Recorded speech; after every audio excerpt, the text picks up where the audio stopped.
la conférence du Sahara où nous retrouverons l'AS Douane qui revient pour la 3e fois parce qu'ils avaient représenté le Sénégal dans la première année et puis aussi l'année dernière où ils ont été finalistes et cette année. Et l'US Monastir qui revient aussi pour la 4e fois dans la ligue. Ils étaient champions pour la 2e année en 2022.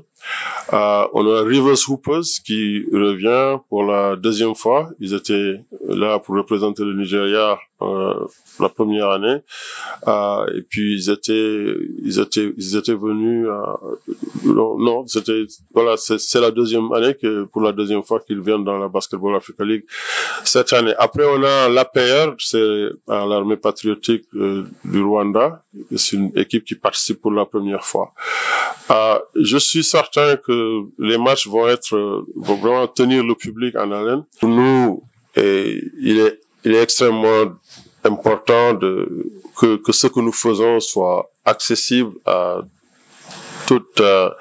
un plus grand nombre de personnes, de couches de la population et surtout de notre jeunesse africaine qui représente 70% presque de la population. Pour nous, il est important que les femmes et les filles soient intéressées par notre sport et toutes les activités que nous cherchons à développer autour. C'est pourquoi, vous l'avez dit, BAL for Her est un outil pour effectivement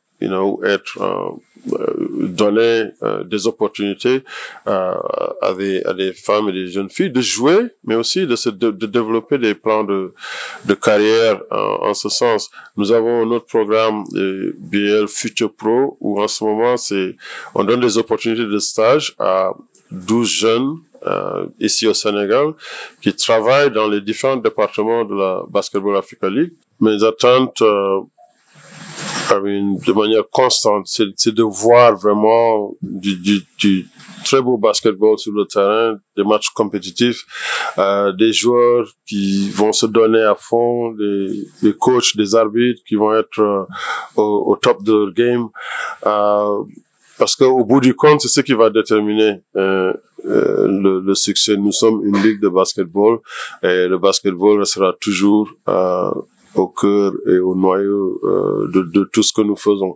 Et si ça existe, je pense que le public va venir. Alors c'est une autre attente, c'est vraiment de voir du beau public qui viendrait nombreux parce que c'est du spectacle qui va leur être offert.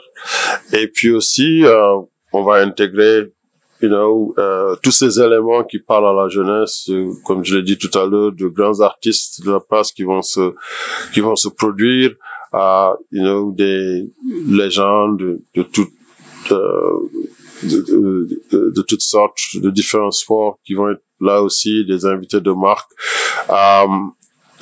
Une autre attente, et nous continuons à travailler là-dessus, c'est ce produit qui est attrayant, qui est diffusé dans 214 pays à travers le monde et dans 17 langues, dont le Wolof, qui va être retransmis en direct sur la 2STV et d'autres broadcasters qui vont aussi diffuser du contenu.